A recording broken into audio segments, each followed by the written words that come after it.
Animal Farm, Chapter 8. A few days later, when the terror caused by the executions had died down, some of the animals remembered, or thought they remembered, that the sixth commandment decreed, "No animal shall kill any other animal." And though no one cared to mention it in the hearing of the pigs or the dogs, it was felt that the killings which had taken place did not square with this. Clover asked Benjamin to read her the sixth commandment, and when Benjamin, as usual, said that he refused to meddle in such matters, she fetched Muriel. Muriel read the commandment for her. It ran, "No animal shall kill any other animal without cause." Somehow or other, the last two words had slipped out of the animals' memories. But they saw now that the commandment had not been violated, for clearly there was good reason for killing the traitors who had leagued themselves with Snowball. Throughout the year, the animals worked even harder than they had worked in the previous year. To rebuild a windmill, with walls twice as thick as before, and to finish it by the appointed date, together with the regular work of the farm, was a tremendous labor. There were times when it seemed to the animals that they worked longer hours and fed no better than they had done in Joan's days.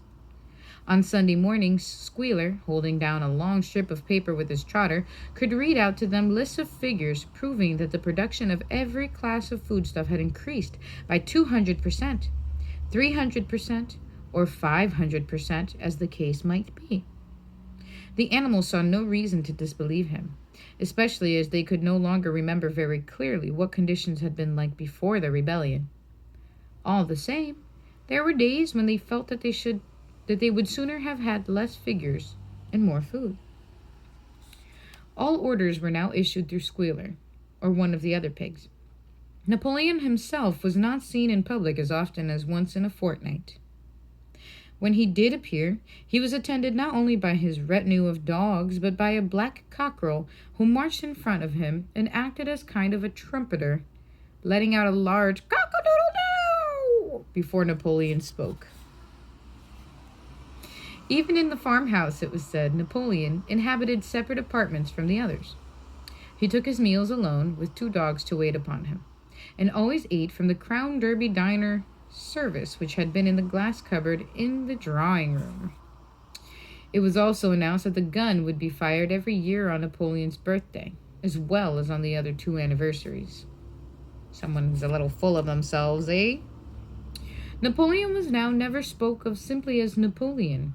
He was always referred to in former style as our leader, Comrade Napoleon. And the pigs liked to invent for him such titles as Father of all animals, Terror of mankind, Protector of the sheepfold, Ducklin's friend, and the like. In his speeches, Squealer would talk with the tears rolling down his cheeks of Napoleon's wisdom, the goodness of his heart, and the deep love he bore to all animals everywhere, even and especially the unhappy animals who still lived in ignorance and slavery on other farms.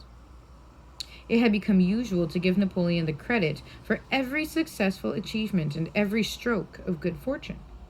You would often hear one hen remark to another, "Under the guidance of our leader, Comrade Napoleon, I have laid 5 eggs in 6 days." Or 2 cows enjoying a drink at the pool would exclaim, "Thanks to the leadership of Comrade Napoleon, how excellent this water tastes." The general feeling of the farm was well expressed in a poem entitled Comrade Napoleon, which was composed by Minimus and which ran as follows. Friend of fatherless, fountain of happiness, Lord of the swill bucket, oh, how my soul is on fire when I gaze at thy calm and commanding eye, like the sun in the sky, Comrade Napoleon. Thou art the giver of all that thy creatures love. Full belly twice a day, clean straw to roll upon. Every beast, great or small, sleeps at peace in his stall. Thou watchest over all, Comrade Napoleon.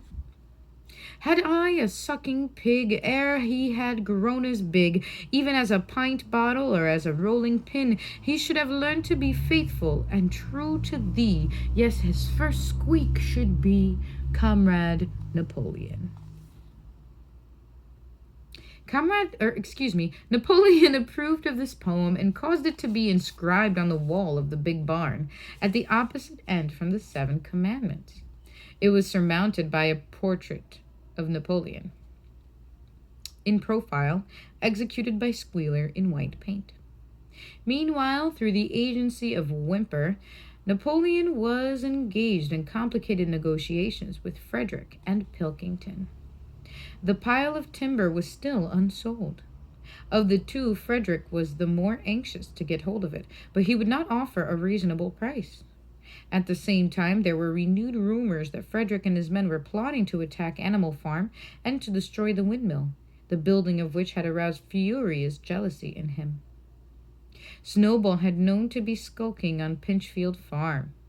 In the middle of the summer, the animals were alarmed to hear that 3 hens had come forward and confessed that inspired by Snowball, they had entered into a plot to murder Napoleon. They were executed immediately, and fresh precautions for Napoleon's safety were taken. 4 dogs guarded his bed at night, 1 at each corner, and a young pig named Pink Eye was given the task of tasting all his food before he ate it, lest it should be poisoned. At about the same time it was given out that Napoleon had arranged to sell the pile of timber to Mr. Pilkington, he was also going to enter into a regular agreement for the exchange of certain products between Animal Farm and Foxwood. The relations between Napoleon and Pilkington, though they were only conducted through Whymper, were now almost friendly. The animals distrusted Pilkington as a human being, but greatly preferred him to Frederick, whom they both feared and hated. As the summer wore on and the windmill neared completion, the rumors of an impending treacherous attack grew stronger and stronger. Frederick, it was said, intended to bring against them 20 men all armed with guns, and he had already bribed the magistrates and police, so that if he could once get hold of the title deeds of Animal Farm, they would ask no questions. Moreover, terrible stories were leaking out from Pinchfield about the cruelties that Frederick practiced upon his animals. He had flogged an old horse to death, he starved his cows, and he had killed a dog by throwing it into the furnace. He amused himself in the evenings by making cocks fight with splinters of razor blade tied to their spurs.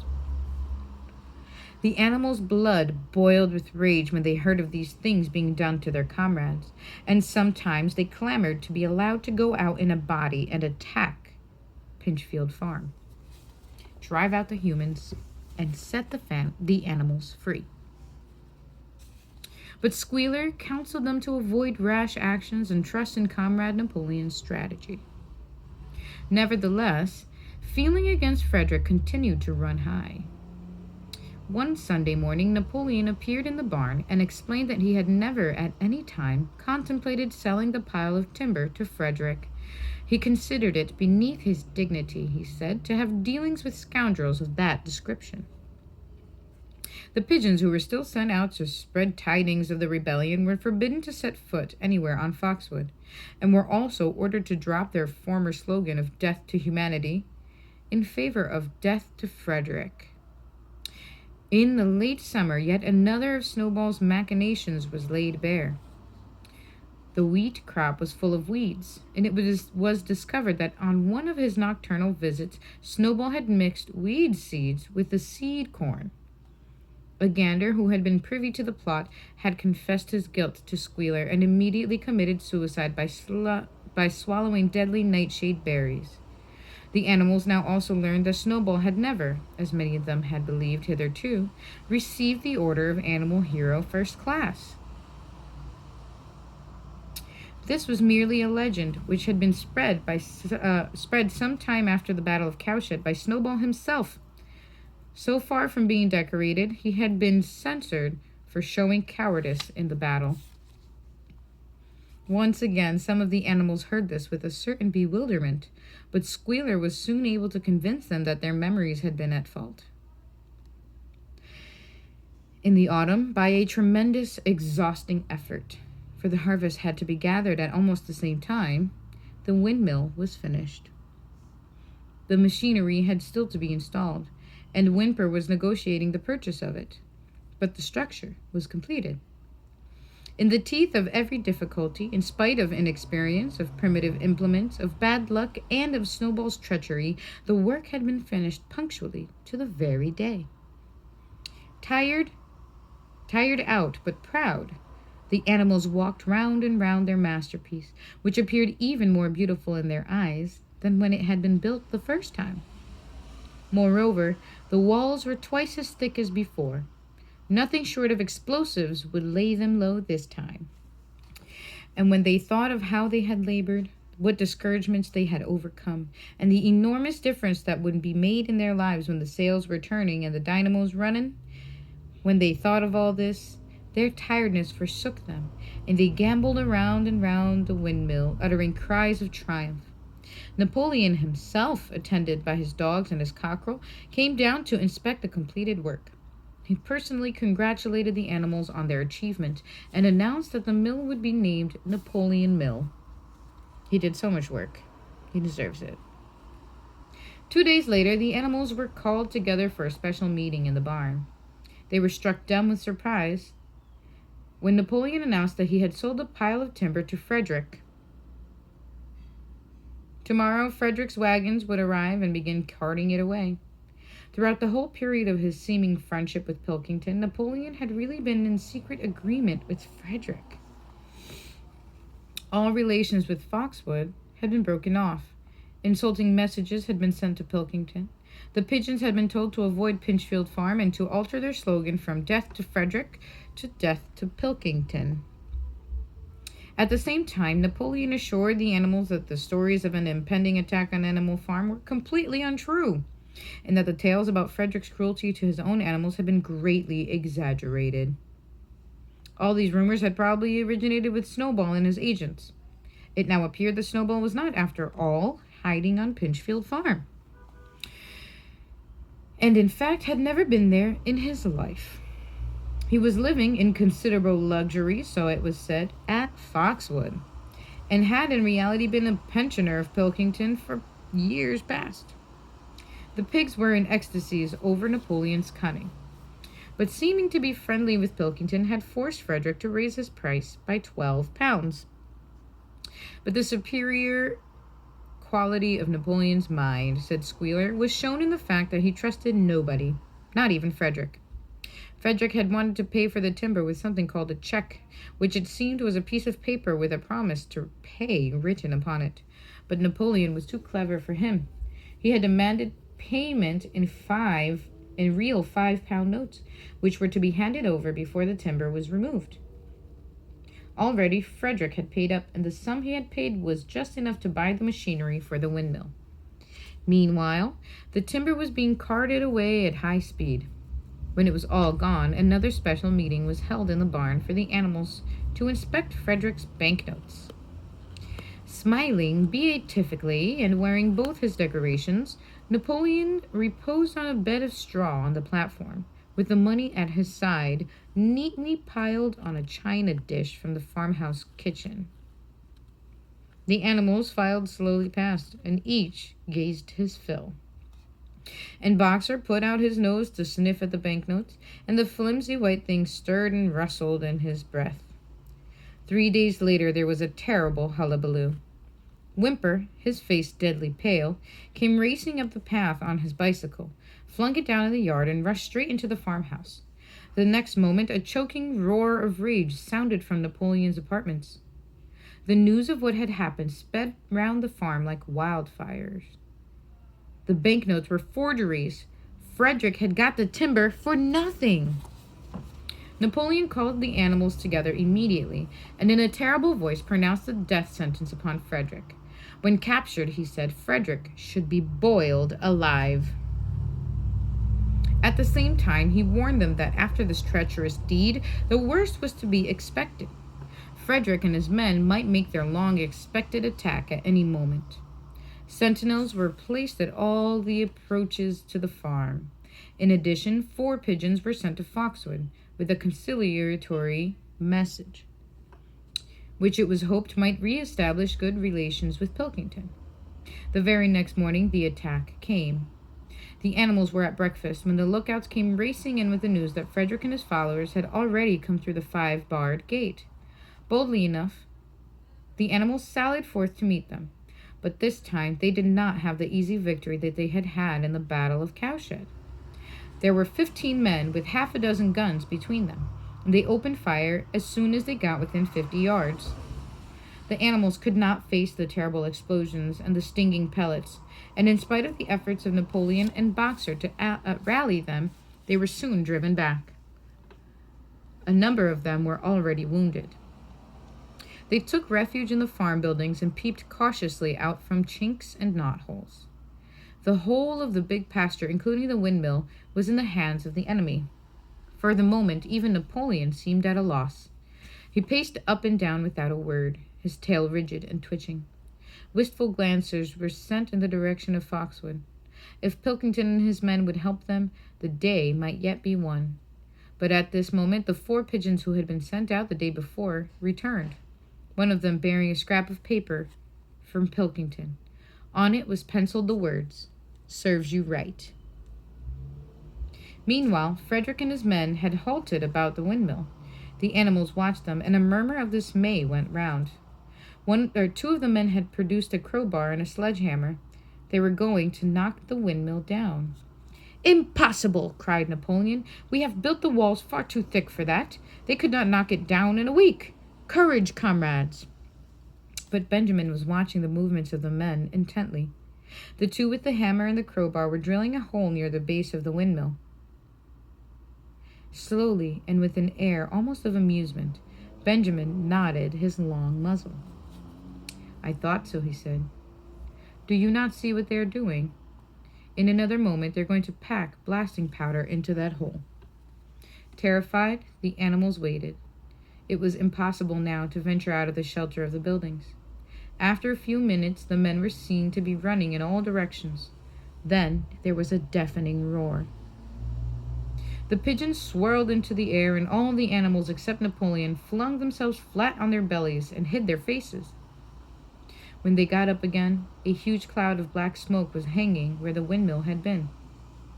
Slowly, the breeze drifted away. The windmill had ceased to exist. At this sight, the animals' courage returned to them.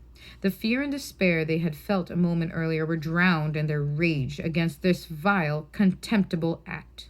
A mighty cry for vengeance went up, and without waiting for further orders, they charged forth in a body and made straight for the enemy. This time they did not heed the cruel pellets that swept over them like hail. It was a savage, bitter battle. The men fired again and again, and when the animals got to close quarters, lashed out with their sticks and their heavy boots. A cow, 3 sheep, and 2 geese were killed, and nearly everyone was wounded. Even Napoleon, who was directing operations from the rear, had the tip of his tail chipped by a pellet. But the men did not go unscathed either. 3 of them had their heads broken by blows from Boxer's hooves. Another was gored in the belly by a cow's horn. Another had his trousers nearly torn off by Jessie and Bluebell, and when the 9 dogs of Napoleon's own bodyguard, whom he had instructed to make a detour under cover of the hedge, suddenly appeared on the men's flank, baying ferociously, panic overtook them. They saw that they were in danger of being surrounded. Frederick shouted to his men to get out while the going was good, and the next moment the cowardly enemy was running for dear life. The animals chased them right down to the bottom of the field, and got in some last kicks at them as they forced their way through the thorn hedge. They had won, but they were weary and bleeding. Slowly, they began to limp back towards the farm. The sight of their dead comrades stretched upon the grass moved some of them to tears, and for a little while they halted in sorrowful silence at the place where the windmill had once stood. Yes, it was gone. Almost the last trace of their labor was gone. Even the foundations were partially destroyed, and in rebuilding it they could not this time, as before, make use of the falling stones. This time the stones had vanished too. The force of the explosion had flung them to distances of hundreds of yards. It was as though the windmill had never been. As they approached the farm, Squealer, who had unaccountably been absent during this fighting, came skipping towards them, whisking his tail and beaming with satisfaction. and the animals heard from the direction of the farm building the solemn booming of a gun. "What is that gun firing for?" said Boxer. "To celebrate our victory," cried Squealer. "What victory?" said Boxer. His knees were bleeding. He had lost a shoe and split his hoof, and a dozen pellets had lodged themselves in the hind leg. "What victory, comrade? Have we not driven the enemy off our soil, the sacred soil of Animal Farm?" "But they have destroyed the windmill, and we had worked on it for 2 years." "What matter? We will build another windmill. We will build 6 windmills if we feel like it. You do not appreciate, comrade, the mighty thing that we have done. The enemy was in occupation of this very ground that we stand upon, and now, thanks to the leadership of Comrade Napoleon, we have won every inch of it back again." "Then we have won back what we had before." "That is our victory," said Squealer. They limped into the yard. The pellets under the skin of Boxer's leg smarted painfully. He saw ahead of him the heavy labor of rebuilding the windmill from the foundations, and already in imagination he braced himself for the task. But for the first time it occurred to him that he was 11 years old, and that perhaps his great muscles were not quite what they had once been. But when the animals saw the green flag flying and heard the gun firing again, 7 times it was fired in all, and heard the speech that Napoleon made, congratulating them on their conduct, it did seem to them that, after all, they had won a great victory. The animals slain in the battle were given a solemn funeral. Boxer and Clover pulled the wagon which served as a hearse, and Napoleon himself walked at the head of the procession. 2 whole days were given over to celebrations. There were songs, speeches, and more firing of the gun, and a special gift of an apple was bestowed on every animal, with 2 ounces of corn for each bird and 3 biscuits for each dog. It was announced that the battle would be called the Battle of the Windmill, and that Napoleon had created a new decoration, the Order of the Green Banner, which he had conferred upon himself. In the general rejoicings, the unfortunate affair of the banknotes was forgotten. It was a few days later than this that the pigs came upon a case of whiskey in the cellars of the farmhouse.